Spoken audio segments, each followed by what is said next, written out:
Et voilà, c'est Halloween, et comme chaque année, les gens vont tenter de se faire peur, de se faire frissonner, bref, de se faire frétiller le calfouet. Et bien entendu, c'est un petit peu la meilleure période pour se faire un bon film d'horreur. Enfin, si tant est qu'il y ait une période pour chaque chose. Et qui dit film d'horreur, dit tueur en série, horde de zombies affamés ou apparition fantomatique. Et comme je viens d'emménager dans mon nouveau chez moi, j'ai envie de m'intéresser à un lieu horrible, la maison. Alors une maison, je pense que tout le monde a plus ou moins une vague idée de ce que c'est. C'est un foyer qui est normalement un endroit où on se sent en sécurité. On y vit seul, en famille, entre amis, dans une coloc, mais c'est surtout un point de repère pour chacun. Je dirais même une sorte de refuge pour les personnes introverties qui ont besoin de calme de temps en temps. T'inquiète que chez moi c'est pompelote dès que je le peux, sauf quand c'est les autres qui me font chier. Bref, chez vous, c'est chez vous, et c'est pas étonnant que votre intérieur s'accorde à votre personnalité et à vos goûts. Et on n'aime pas trop quand quelqu'un ou quelque chose vient perturber notre quotidien.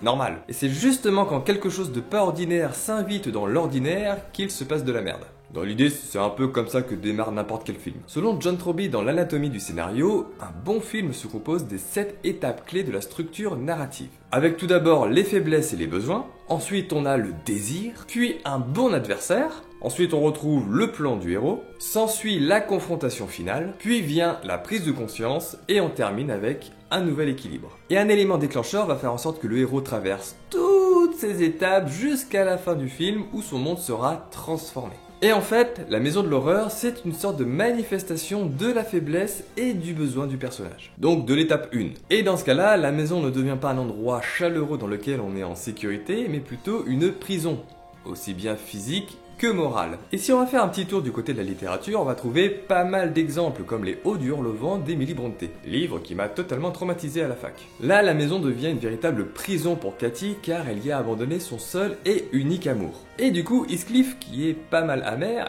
il a commis un petit peu des choses pas super sympas. Et c'est pas difficile de trouver d'autres exemples, surtout dans la littérature du 19e siècle. Et on peut parler par exemple de La Chute de la maison Usher ou Le Chat Noir d'Edgar Allan Poe. Dans ses œuvres, la maison hantée se présente souvent dans un style gothique, victorien, avec de grands manoirs qui possèdent 758 pièces. Et du coup, si on analyse un petit peu la chose, structurellement parlant, la maison hantée représente la puissance du passé sur le présent. Je m'explique. Les personnages qui vivent au temps présent subissent des actions et des choix du passé. Et le cinéma américain utilise pas mal cette image, en particulier en rapport avec la colonisation, l'appropriation culturelle ou même la ségrégation. En gros, les petits culs blancs doivent payer pour les péchés de leurs ancêtres. Comme on l'a vu dans la littérature, la maison était une grosse bâtisse dans laquelle vivait une famille d'aristocrates qui vivaient du boulot des autres. À notre époque, ça s'appelle le patronat. Et du coup, la maison surplombe un village, une vallée, et elle impose de sa puissance. Mais ça, ce n'est qu'en apparence. Parce qu'à l'intérieur, la maison est trop grande. Elle est vide. Elle est morte. Ou alors, il y a des tonnes de meubles qui sont vieillots, complètement dépassés, qui écrasent et qui oppressent la famille qui finit anéantie. Et généralement, à ce moment-là, la seule solution se trouve dans la destruction de la maison, comme dans Dracula ou Amityville. Au fil du temps, la représentation de la maison hantée a quand même heureusement évolué. Alors on peut toujours retrouver les vieux manoirs gothiques comme dans Crimson Peak de Guillermo del Toro, ou encore la série The Haunting of Hill House, Bly Manor, qui mêle à la fois des personnages modernes et une esthétique tournée vers le passé. Que font d'ailleurs les épisodes en passant du passé au présent comme ça sans prévenir. Mais on trouve aussi des représentations qui jouent avec le concept traditionnel de la maison de l'horreur. Dans Psychose, la figure de la maison, c'est le motel. Mais pour Hitchcock, il s'agit surtout d'en faire une représentation de la psyché de Norman Bates. Le motel est scindé en deux parties. Une partie moderne qui est à l'horizontale et une plus classique qui est à la verticale, typique des maisons de l'horreur. Et cette séparation vient représenter les deux personnalités de Bates. Le gentil fils à maman qui est tout gentil et le tueur sanguinaire. Donc l'aspect prison de la maison n'est plus uniquement créé par des murs, mais également par l'esprit. Et de cette manière, Norman Bates devient à la fois le chasseur qui court après ses victimes, le fantôme qui hante les lieux, mais également un fils lui-même hanté par le souvenir de sa mère. Si on prend Shining de Stanley Kubrick, on a l'Overlook Hotel, qui est une énorme bâtisse qui est formée comme un labyrinthe et dans lequel on perd ses repères. Et rien que dans le nom de l'hôtel, on savait que quelque chose allait merder. Overlook, c'est tout d'abord le fait d'être un bâtiment en hauteur qui surplombe l'horizon, comme l'étaient les vieux manoirs aristocrates. Mais on peut aussi comprendre Overlook comme étant ce qui ne peut être vu directement. Donc les fantômes. Dès le début du film, ça sentait déjà la merde, hein. Bon, et en plus, on rajoute le machin qui est construit sur un ancien cimetière indien, et on retrouve les petits culs blancs qui doivent payer pour les ancêtres. Mais comme on l'a dit, la maison hantée utilise également le thème du labyrinthe. Et quel film mieux que Shining utilise la symbolique du labyrinthe? Que ce soit dans les motifs de la moquette, dans les couloirs de l'hôtel ou l'esprit de plus en plus perturbé de Jack Torrance, le labyrinthe est partout. Et il est dangereux. Prenons la scène où Danny et sa mère découvrent le véritable labyrinthe de l'hôtel. Et juste après, qui est en train de regarder par-dessus? Qui est-ce qui overlook la miniature comme s'il était un dieu?